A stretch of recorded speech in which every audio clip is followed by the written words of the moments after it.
Welcome to PM7 politics. Pahalgam ఉగ్రదాడి వెనుక అసలు కథ ఏమిటో తెలుసుకుంటే షాక్ అవ్వాల్సింది. ఈ దాడికి కుట్ర, సమాచారం లీక్ మరియు గూఢచారం ఇవన్నీ ఒకే వ్యక్తి చేతిలో జరిగాయంటే నమ్మలేనంత నిజం. భారత్ పాక్ మధ్య ఉద్రిక్తతలు కాస్త తగ్గుతున్న తరుణంలో దేశాన్ని ద్రోహం చేసేందుకు యూట్యూబ్ నే ఆయుధంగా మార్చిన ఒక మహిళ కథ ఇప్పుడు దేశవ్యాప్తంగా సంచలనం రేపుతోంది. ఆమె పేరు జ్యోతి మల్హోత్రా. హర్యానాలో పుట్టిన ఈ మహిళ ట్రావెల్ విత్ జో అనే పేరుతో యూట్యూబ్ ఛానల్ మొదలుపెట్టి తన గ్లామర్ మాటలతో లక్షల మంది అభిమానులను సంపాదించింది. కానీ ఆమె అసలైన మిషన్ 2023లో బయటపడింది. అదే ISI గూఢచారి ముద్రతో. పాకిస్తాన్ లో ISI ఏజెంట్ డానిష్ తో పరిచయం, ఆపై ప్రేమ, చివరికి దేశాన్ని మోసం చేయడం వరకు ఆమె ప్రయాణం చాలా ప్రమాదకరం. యూట్యూబర్ ముసుగులో భారత సైనిక స్థావరాలను, కదలికలను వీడియోలు తీసి డానిష్ కు పంపించినట్లు తెలిసింది.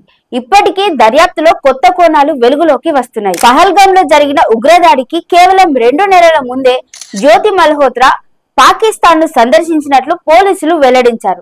లాహోర్ లో ఆమె రెస్టారెంట్ లో కొంతమంది వ్యక్తులతో భోజనం చేస్తున్న వీడియో వైరల్ అవుతోంది. అదే సమయంలో మరొక ఫోటోలో ఆమె పాక్ మాజీ ప్రధాని నవాజ్ షరీఫ్ కుమార్తె, ప్రస్తుతం పంజాబ్ ప్రావిన్స్ ముఖ్యమంత్రి అయిన మరియం నవాజ్ తో కలిసి కనిపించడమే ఇప్పుడు పెద్ద సంచలనం.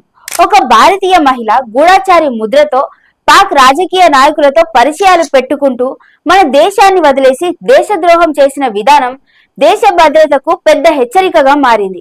పహల్గామ్ దాడి వెనుక జ్యోతి మల్హోత్రా పాత్ర ఎంతవరకు ఉందనే దానిపై విచారణ ఇంకా కొనసాగుతోంది. ఇంకా ఈ కేసులో ఎన్నో షాకింగ్ విషయాలు వెలుగులోకి వచ్చే అవకాశం ఉంది.